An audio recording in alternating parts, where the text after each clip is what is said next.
जय हिंद दोस्तों। आप सभी लोगों का आपके अपने YouTube चैनल कॉन्सेप्ट कोचिंग में हार्दिक स्वागत और अभिनंदन करते हैं। आज हम आप लोगों को सिंध घाटी सभ्यता का सेकेंड पार्ट आप लोगों के बीच में लाया हूं। हम फर्स्ट पार्ट सिंध घाटी सभ्यता का पढ़ा चुके हैं। उसमें हमने आप लोगों को विस्तारवाद और सिंध घाटी सभ्यता का नामांकन कैसे हुआ, कहाँ कहाँ वो फैला है, उसका स्थान कहाँ था, कहाँ है, सही है, हम ये पढ़ा चुके हैं। आज उसी का अगला भाग आप लोग के बीच में लाया हूँ, जो फर्स्ट थर्ड है। ये जो पार्ट थर्ड है उसी का भाग थर्ड है। आज सिंध घाटी सभ्यता में इसका नगरीय व्यवस्था, सिंध घाटी सभ्यता का नामांकन कैसे हुआ था, थोड़ा हम रिकॉल करा दें आप लोगों को। सिंध घाटी सभ्यता जो पहले वैदिक सभ्यता का इसका नामांकन हुआ था, वैदिक सभ्यता सामने आई थी, तो भारत को लगता था कि वैदिक सभ्यता ही सबसे प्राचीनतम सभ्यता है। परंतु जब हड़प्पा सभ्यता अर्थात सिंध घाटी सभ्यता सामने आई, पुरातत्ववेत्ता ने इसका खोज करके सामने लाए, तो ये मालूम पड़ा कि वैदिक सभ्यता से पुरानी सभ्यता भारत में मौजूद थी, जिसे ही सिंध घाटी सभ्यता या हड़प्पा सभ्यता के नाम से जानी गई। चलिए अब ज़्यादा उस पर चर्चा नहीं करते हैं। आज का टॉपिक हम देते हैं कि सिंध घाटी सभ्यता अर्थात हड़प्पा सभ्यता का नगरीय व्यवस्था पहले थी। तो आज इस पर नगरीय व्यवस्था पर हम थोड़ा चर्चा करते हैं और कुछ चीज़ें जो हमारे बीच में देख लीजिए। जैसे नगर योजना का चर्चा करेंगे हम, आर्थिक जीवन कैसे रहा सिंध घाटी सभ्यता का, शिल्प तथा उद्योग धंधे कैसे रहे सिंध घाटी सभ्यता के, और इनका सामाजिक जीवन कैसे रहा, धार्मिक जीवन कैसे रहा, लेखन कला कैसे रहा, फिर सिंध घाटी सभ्यता का अंत कैसे हो गया। ठीक है, तो सिंध घाटी सभ्यता का अंत कैसे हो गया, हम वहाँ तक आज चर्चा करेंगे। चलिए देखिए, नगरीय व्यवस्था। तो सिंध घाटी सभ्यता नगरीय व्यवस्था थी इसकी, अर्थात सिंध घाटी सभ्यता में नगर हुआ करते थे लोग। नगर जैसे आजकल महान जनपद हैं, नगर हैं आजकल, जैसे तो आज के 100 साल पहले भी नगरीय व्यवस्था थी, लोग नगर में रहा करते थे। जबकि वैदिक सभ्यता की जब बात करेंगे हम आगे पढ़ाएंगे तो वो ग्रामीण सभ्यता ही, जैसे आज हमारे ग्राम सभा है, जो है कस्बा है, तो ये नगरीय व्यवस्था सिंध घाटी सभ्यता अर्थात हड़प्पा सभ्यता की थी। परंतु जो है जब हम वैदिक काल में आएंगे, वैदिक सभ्यता में आएंगे, तो वैदिक सभ्यता ग्रामीण व्यवस्था थी। हम इसका चर्चा बाद में करेंगे। तो हम बस इतना ही कहना चाहते हैं आप लोगों से कि जो नगरीय व्यवस्था थी अर्थात सिंध घाटी सभ्यता की पहले नगरीय व्यवस्था थी, उल्टा क्रम है इसका। सीधी सड़कें थी, मकान पक्के ईंट के बने थे, सीधी सड़कें थी, नगरीय व्यवस्था थी। और सड़कें कैसे सीधी थी, मकान बने थे, मकान भी पक्के ईंट के बने थे, सड़कें भी पक्की बनी थी, नालियाँ थी, नालियाँ चौड़ी हुआ करती थी, नालियों के ऊपर ढक्कन रखा रहता था अर्थात बंद थी नालियाँ। ऐसी व्यवस्था थी। आज के 100 साल पहले बात कर रहे हैं हम, अर्थात 1921 ईस्वी में हड़प्पा सभ्यता की खोज दयाराम साहनी ने किया था। सही है, राय बहादुर दयाराम साहनी ने किया था, हम कल पढ़ा चुके हैं इसको। तो मोहनजोदड़ो का विशाल स्नानागार हुआ करता था, अर्थात स्नानागार क्या है, नहाने का बाथरूम जिसे हम आज लोग कहते हैं। तो पहले कुंड अर्थात स्नानाग्राम हुआ करता था, लोग वहाँ एक सामूहिक होकर नहाते थे, उसे स्नानागार कहते हैं। क्या कहते हैं, स्नानागार कहते हैं। तो स्नानागार हुआ करता था, लोग इकट्ठा होकर नहाते थे, वो पक्की ईंट की बनी थी। जैसे आजकल तालाब देखते हैं आप लोग, पक्का तालाब बना देते हैं, तालाब में पानी भर देते हैं, लेकिन नहाते तो कोई नहीं है, मछलियाँ पला देते हैं। लेकिन उस समय नहाने के लिए स्नानागार हुआ करता था, पक्की ईंट के बने होते थे, बहुत अच्छा था व्यवस्था। मोहनजोदड़ो में क्या था, स्नानागार हुआ करते थे। इनका जो है आयतन क्या, लंबाई चौड़ाई कैसे थी, तो देख लीजिए स्नानागार का 11 मीटर ये लंबा हुआ करते थे, चौड़ाई 7.01 मीटर हुआ करती, गहराई 2.43 मीटर हुआ करती थी। अगर हम बात करें इसका जो है फीट में, तो वो स्नानागार जो है 39 फीट क्या था, जो है लंबा था, 23 फीट जो क्या था वो चौड़ा था, और गहरा 8 फीट। तो 8 फीट गहरा, 23 फीट जो है चौड़ा और 39 फीट लंबा हुआ करता था स्नानागार। तो ये रहा नगरीय व्यवस्था सिंध घाटी सभ्यता का। चलिए आगे बढ़ते हैं। आर्थिक जीवन देखते हैं इन लोग का।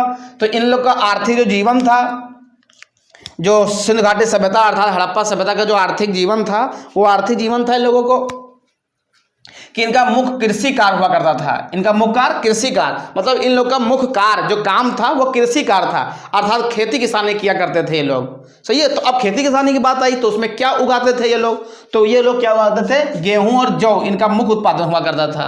अर्थात ये लोग गेहूं जौ सबसे ज़्यादा उत्पादन करते थे, और करते थे दालें भी करते थे, लेकिन गेहूं और जौ इनका मुख्य उत्पादन फसल हुआ करता था। ठीक है, चलिए आगे बढ़ते हैं। अन्नागार, ये देखो अन्नागार। अब अन्नागार भी इनके होता है। आज हम देखते हैं लोग अन्न भंडार रखते हैं, मिट्टी की डहरी ना देते हैं आजकल में, देखा होगा, या जो है टीन शेड की डहरी आती है, तो ये पहले लोग ईंट की डहरी बनाते थे, उसको अन्नागार कहते थे। उसमें अन्न जो है अर्थात गेहूं और जौ को भर देते थे, उसको अन्नागार कहते थे। ठीक है, जैसे आज हम लोग देखते होंगे ग्रामीण, जो हमारे ग्रामीण क्षेत्र में देखते होंगे, तो मिट्टी का जो है बनाते हैं डहरी और उसी में अनाज को भर देते हैं। लेकिन पहले मोहनजोदड़ो में जो है ऐसा नहीं था। मोहनजोदड़ो में क्या था, तो ये लोग जो है उसमें अन्नागार रहते थे, अर्थात जो है सिंधु घाटी सभ्यता, अर्थात हम हड़प्पा सभ्यता की बात करें तो उसमें क्या था, अन्नागार था। पशुपालन इनका जो है आर्थिक जीवन हुआ करता था। पशुपालन, ये पशु पालते थे लोग, सही है। पशुपालन का एक सींग वाले के लिए जो है था, और तमाम जो है शेर जो है पालते थे लोग जो है, और जो है भैंस पालते थे, गाय पालते थे जो है। अब हम आगे बात करेंगे इस पर। इनका जो है उद्योग व्यापार था, तो वस्त्र निर्माण का मुख्य उद्योग था। आर्थिक जीवन में इनका जो है उद्योग व्यापार में वस्त्र निर्माण मुख्य उद्योग था, अर्थात ये वस्त्र का निर्माण करते थे, उसका वस्त्र निर्माण भी करते थे और वस्त्र निर्माण का इनका मुख्य उद्योग था, धंधा था ये।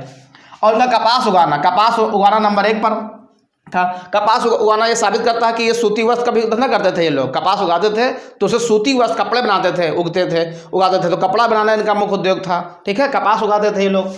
और एक बात खास मिली है इस सिंधु घाटी सभ्यता में कि इस सभ्यता की मोहरें एवं वस्तुएं जो थी इनकी, वो पश्चिमी एशिया तथा मिस्र में मिलती है।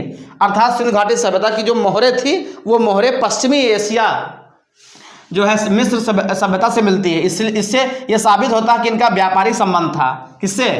जो पश्चिमी एशिया मिस्र की सभ्यता थी, मेसोपोटामिया मिस्र की सभ्यता है, तो ये मेसोपोटामिया मिस्र की सभ्यता में जो है इनका मोहरें और जो है इनका जो है वस्तुएं उससे से मेल खाती हैं। तो सिंधु घाटी सभ्यता क्यों मिस्र की सभ्यता जो है उनकी मोहरें और कपड़े मेल खाने से साबित होता है कि इनका व्यापारिक संबंध था उनसे, अर्थात व्यापार उद्योग धंधे तभी हुआ करते थे।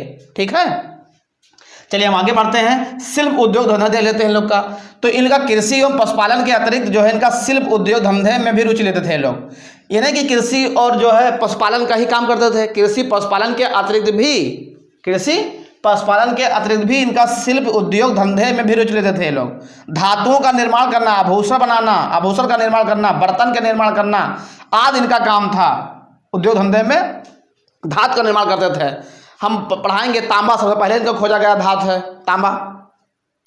लोहा नहीं था। क्वेश्चन आता है कि लोहा क्या इनका जो है उद्योग धंधे में प्रयोग करते थे? लोहा नहीं प्रयोग करते थे लोग, वो तो वैदिक काल के बाद आगे की बात है वो। तो धातु का निर्माण करते, तांबा खोजा गया था। आभूषण का निर्माण करते थे, जेवरात गहने, बर्तन के निर्माण करते, पीतल का उपयोग करते थे लोग, पीतल के बर्तन का उपयोग ज़्यादा करते थे लोग। आप लोग जानते होंगे, अगर दादा बाबा अगर होंगे पीछे तो देखोगे पीतल के बर्तन ज़्यादा होता, कांसा ज़्यादा होता था। ठीक है, चलिए ठीक है। अब सामाजिक जीवन देखते हैं इन लोग का। सामाजिक जीवन कैसे रहा, रहन सहन कैसे था इन लोग का। तो मुख्य आधार परिवार था इनका लोग का। मुख्य आधार क्या था? परिवार था। परिवार इनका मुख्य आधार था। परिवार हुआ करता था, उसमें सदस्य होते थे। सदस्य जो है मुखिया जो होते थे वो पितृ जो है आधार पिता मुखिया हुआ करते हैं। आज भी पिता मुखिया होते हैं। तो मुख्य आधार परिवार था इनका। जीवन सुखी तथा सुविधापूर्ण था।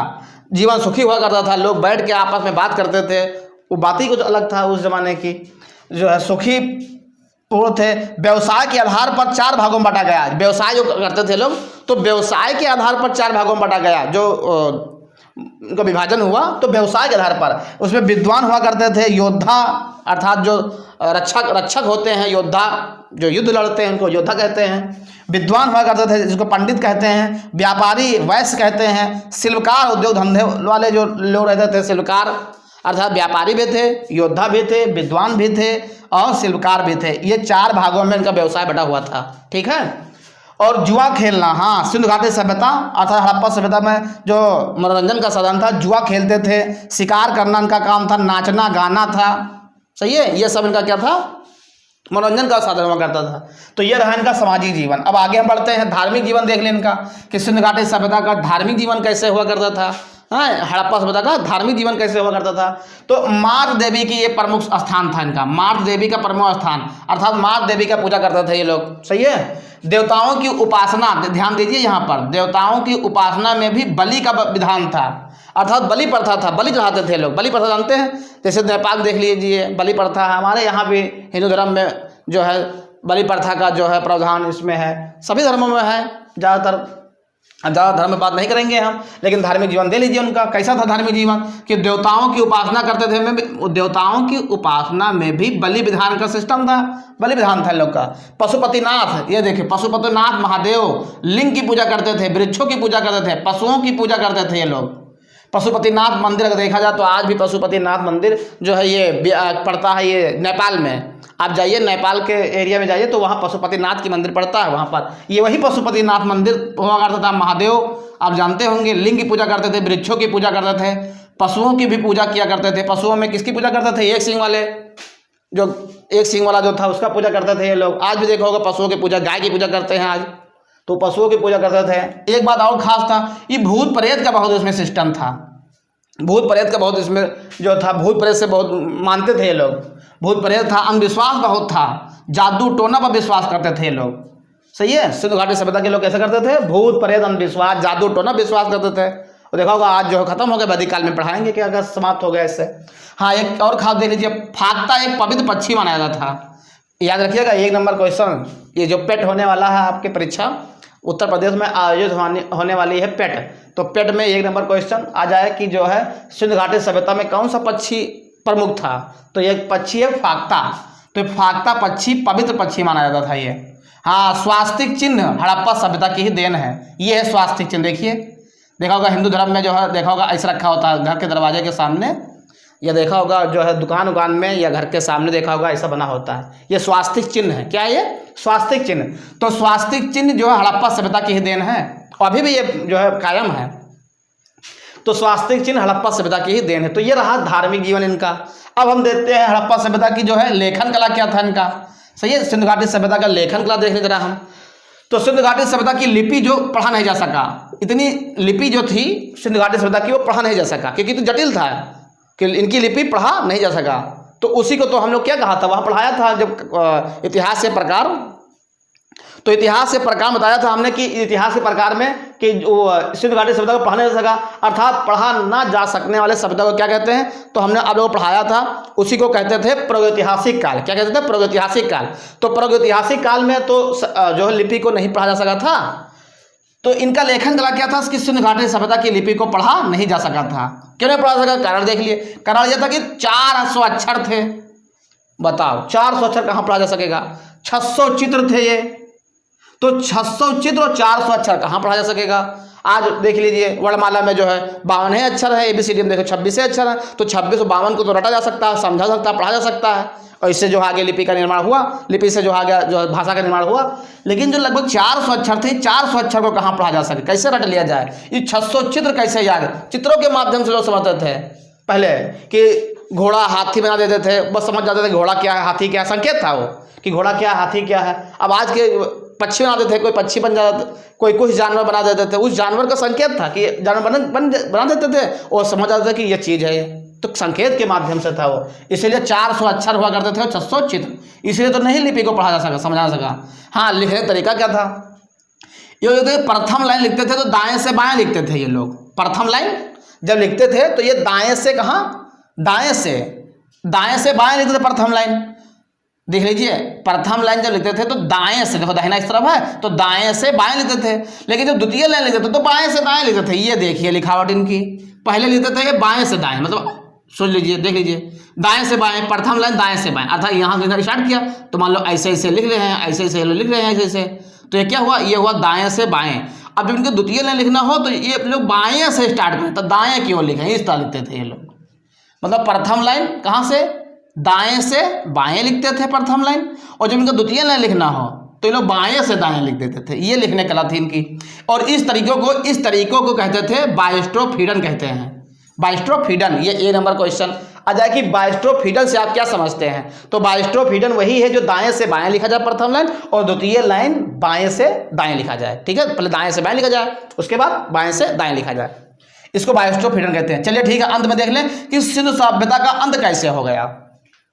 हम आगे पढ़ाएंगे जब वैदिक काल आप लोगों को, तो बताएंगे कि सिंधु घाटी सभ्यता का अंत होने में, अंत हो गया तो बीच में बहुत गैप है, लगभग 1000 साल के गैप है, लेकिन 1000 का साल लगभग गैप है, और 1500, 1700, 1700, 2000, अब बताएंगे कितना गैप है। तो लगभग बहुत बीच में गैप हुआ, गैप होने के बाद वैदिक सभ्यता आई है। ठीक है, तो तो इनका अंत कैसे हुआ? इस सभ्यता का लगभग 1000 साल तक रही। देखो एक बात ये देख लीजिए आप कि ये सभ्यता लगभग 1000 साल तक, 1000 साल तक लोग ऐसे जिए हैं, ऐसे सभ्यता रही 1000 साल तक। उसके बाद 1000 साल बाद क्या हुआ कि इतिहासकार का तो मत अलग अलग है, मत एक मत तो नहीं है कि कैसे इनका अंत हुआ।